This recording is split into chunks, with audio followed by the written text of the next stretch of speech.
Hi everyone, my name is Cynthia. Let's talk books. First off, yes, I chopped my hair off. This is the second time I've cut it this short.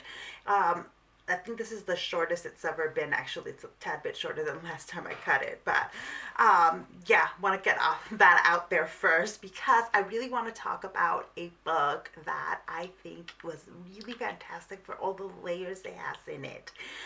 The Haunting of Alejandra is a magnificent book by V. Castro. I did get to read this as an advanced reader's copy via Netgalley, so I received the ebook for free.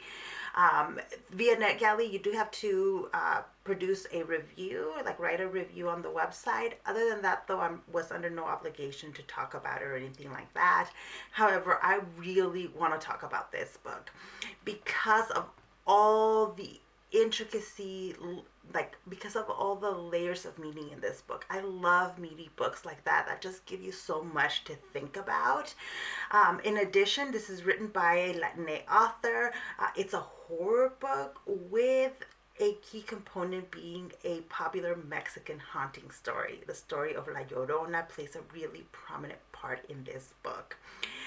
And so it just had so much in it that I can't help wanting to talk about this book. So let's start off with, okay, the title tells us what's happening here. There's the haunting of a woman, Alejandra. Alejandra is a Latinx woman who has not been in touch with her roots. She was adopted when she was an infant, and her adoptive parents were very, very religious. So she hasn't been allowed to connect to anything other than like anything in her past and her ancestry. She's married now. She has 3 children. She's always wanted some children, but she did feel kind of pressured to have the 3rd child by her husband. She loves her children, but she's really struggling with being a stay-at-home mom and her life revolving just about around the children. And then her husband gets home and he expects her to have a meal ready and the kids done, and he does not contribute that much to the emotional life of the family in the home. He thinks kind of his job is just to go to work and provide for the family, and that's pretty much it. And so when the book begins, we see Alejandra really struggling with that. She's in the bathtub. She's only been in the bathtub like 20 minutes, and her husband's knocking on the door, telling her that the kids need to be fed. And apparently he cannot feed them. So that right away brings you into the trauma that Alejandra is experiencing in the moment. And then on top of that, she begins seeing this creature. Right away, she thinks this creature is La Llorona because of the way the creature is dressed. And there's so many different variations of the myth of La Llorona. But in most of them, she is a woman dressed in white, walking around, crying for her children. In different versions of the story, because there are different versions of the story, some of the details are different from different people, but in all of them, she kills her children. Like, this is a woman who kills her children and then is now roaming the earth searching for them because she has done something so horrible, so outside of motherhood and femininity and what women are expected to do, that now she is cursed with walking the earth looking for her children. And so you can hear her at night, especially on rainy nights, crying for her children. To me, the myth of La Llorona was one of the scariest Mexican ghost stories. Like, it is super scary to me. Combined with a woman struggling as a mother and a wife, trapped in a marriage, trapped in something, in a situation she no longer wants to be in. That is another one of the scariest situations to me. Like, so this book merges 2 of the scariest things ever to me. and I loved it because it's so well done. Like, now I want to read everything V. Castro has ever written, and I'm like, why were people gatekeeping V. Castro? Does everybody in the horror community, that you all know about her already? Because why were you keeping her from me? So let's talk about some of these themes that I really liked in this novel. So the theme of mixing like social horror, right? The horror of like being a stay-at-home mom with the horror of La Llorona, the way those are intermixed. Ooh, every scene where you have La Llorona come in is combined with some traumatic moment about motherhood. And it's not that our main character, Alejandra, doesn't want children or regrets having children. She loves her children. It's the situation of feeling trapped as a stay-at-home mom that is making her neuroses just all over the place, and she thinks like this is why she's manifesting, seeing this creature. But the creature is not just a manifestation of her brain. In the story, it's a real creature, and we get to dig a little bit more into both the myth of La Llorona and what Castro is telling us is the real story of the creature that Alejandra is seeing. A big theme in this book is connecting with your roots. Like the only path out of the situation for Alejandra is connecting with her ancestors, because she does also see her ancestors in her dreams. And there is the key to why she's having visions of La Llorona, and also how to potentially get out of this, how to stop seeing this, how to stop being infected by this creature.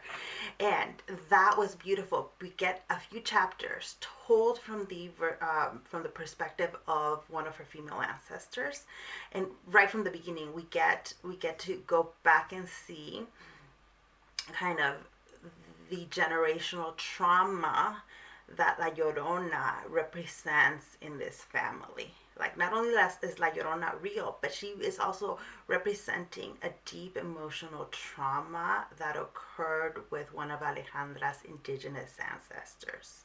And that indigeneity has been lost as the generations have moved into the present. And wow, does that feel real? That feels so real. I think a lot of Latinos will be able to identify with that. A lot of Mexicans will be able to identify with that. I've been thinking a lot about this because I've been reading a lot of books about like what it means to be Latino in the context of the U.S. I'll be hopefully making a video on that later on some of those books, but like part of what it means to be Mexican, right, is a disconnect with indigenous roots. In the history of Mexico, right, to be mestizo is in part to claim more of the white ancestry, more of the European ancestry, and to kind of reject indigeneity. And that has been forced on so many individuals and so many families. And we get to see how that worked out in this particular family. So I loved the how that is woven into the story. I also loved that discussion of generational trauma and how it gets passed from one generation to the next and is repeated. But it's also how it's not doomed to be repeated. We repeat those traumas, we pass down the traumas, but there is a way out. And that is a kind of hope that exists in this book that I really, really love. We also get to see the ancestry and the fact that Alejandra is connecting to her ancestors spiritually through an actual, like, the visions she has of her ancestors, and how the more she connects with the roots, the more powerful Alejandra becomes, and the more she is able to actually confront the creature that is haunting her. A big theme in here, which I really, really loved, was therapy.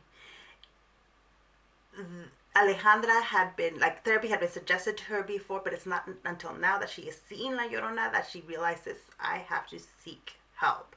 Not from my husband, not from my children, not from anybody else, but from a therapist.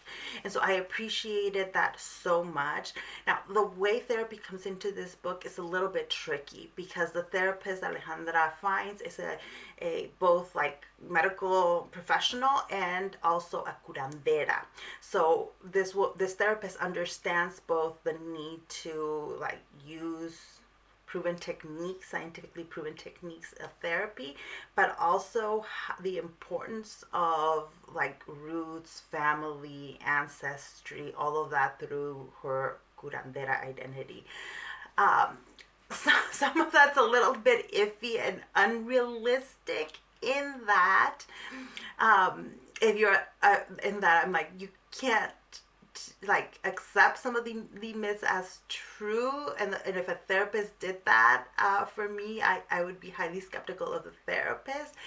But in the context of a fictional story that where you are seeing La Llorona and the Llorona is real, then it worked out. But what was most important to me was that you needed both. That Alejandra needed both. She's addressing not just the issue of this creature haunting her, which does need to be addressed, but she's also addressing the the problem she's having in her life of not being able to make decisions in her everyday life, of being dissatisfied with her husband, of feeling like she's trapped in a cycle of motherhood and wifedom that she does no longer wants to be in, right? So both elements need to be addressed in order for Alejandra to be a whole happy person at the end. And I love that that is there, right? That the horror elements, the supernatural elements need to be addressed, as well as the issues, the very real issues she's having in her life, beyond the story of La Llorona. So I just love that. There are at times where like little scenes here and there that I think could have been a little bit handled. Like I think some of the stuff, the interactions between Alejandra and the therapist slash curandera could have been a little bit more fleshed out.